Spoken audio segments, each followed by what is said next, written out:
Magandang gabi. Ito ang routine ng aming buhay. Ngayong gabi na at magpapainom naman ako ng gamot sa nanay ko. Sa gabi kasi tatlo yung pinainom kong gamot sa kanya. Ito yung dalawa. Tapos ito. Medyo na late na kami kasi hindi pa siya naghapunan. Ayaw pang kumain. Ayan si nanay. Inom ng gamot. Nain tubig mo, nay. Tapos, inumin nyo muna ito. Ilan? Sabayin nyo na yan. Yan, kunin nyo na. Yan, damputin mo na muna. Damput yan.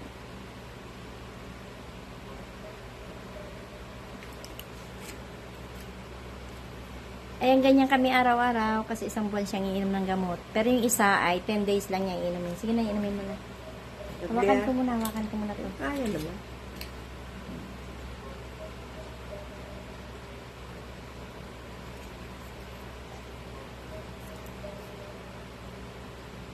Ayan.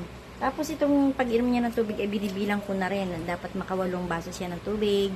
Ngayon ay pang ilan na ito? Kalimutan. Hindi, siguro ay, hindi, anim. Dapat makawalo, dalawa pang baso. Ito, mamaya naman, ito yung huling inumin niya mamaya. Kailangan gumaling na siya dahil may lakad kami sa March 3. Isasama namin siya.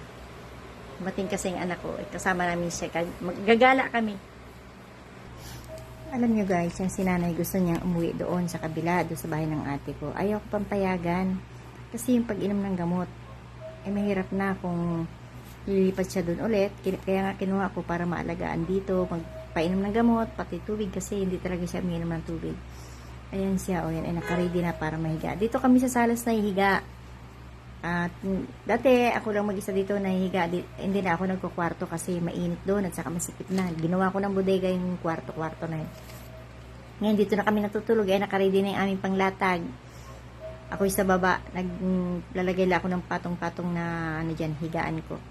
Ayoko na mag-foam kasi masikip ang bahay. Paano pa siya papayagan na umuwi? Eto mga nakalista yung mga ipainom ko sa kanya. Kailangan ay nakalista para hindi nakakalimutan. Mahirap ipagkatiwala, baka mamaya ay makalimutan inumin at hindi yung malito sila dahil marami. Isang buwan kasi siyang iinom. Ito siya, ayan, makalista pa yan. Bukod yung sulat doon, may sulat pa yan dito. Ito, sa dami ng iniinom. Ayan. At kahit sabi ko, kahit hindi masarap yung ulam namin, araw-araw ay basta yung gamot at tubig. Basta nakakaraos kami dito. Sama-sama kami dito. Kahit wala kaming ulam. Ayan. Ang dami yung ininom. Ayan. Bukod dyan sa ayan. Diba? Paano mo papayagan na umuwi? Diba? Mahirap na. Kailangan ay gumaling siya. Mahirap na. Hindi lang siya mahirapan, kundi kaming lahat. Nay! Kaway-kaway muna. Bye-bye na. Kaway-kaway. Kasi mangot.